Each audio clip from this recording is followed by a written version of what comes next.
সামাজিক যোগাযোগ মাধ্যমে ছড়িয়ে পড়া একটি ভিডিও ঘিরে তৈরি হয়েছে তুমুল আলোচনা। সেখানে মানুষের মতো দেখতে একটি হিউম্যানয়েড রোবটকে অস্ত্র হাতে দেখা যায়, যা অনেকের মধ্যেই ভবিষ্যৎ যুদ্ধের আশঙ্কা তৈরি করেছে।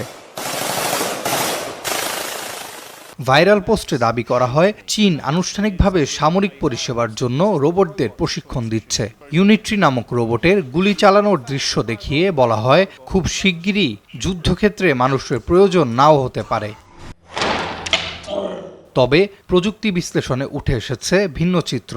এলন মাস্কের মালিকানাধীন এআই গ্রোকের বিশ্লেষণ বলছে, ভিডিওটি কৃত্রিমভাবে তৈরি হওয়ার সম্ভাবনাই সবচেয়ে বেশি।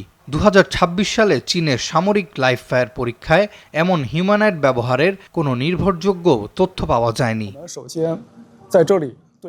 চীন অবশ্য সীমান্ত এলাকায় অসামরিক কাজে হিউম্যানয়েড রোবট পরীক্ষার কথা জানিয়েছে। শেনজেন ভিত্তিক ইউবিটেক রোবোটিক্স ওয়াকার S2 নামক একটি রোবট উন্মোচন করেছে, যা নিজের ব্যাটারি পরিবর্তন করতে সক্ষম।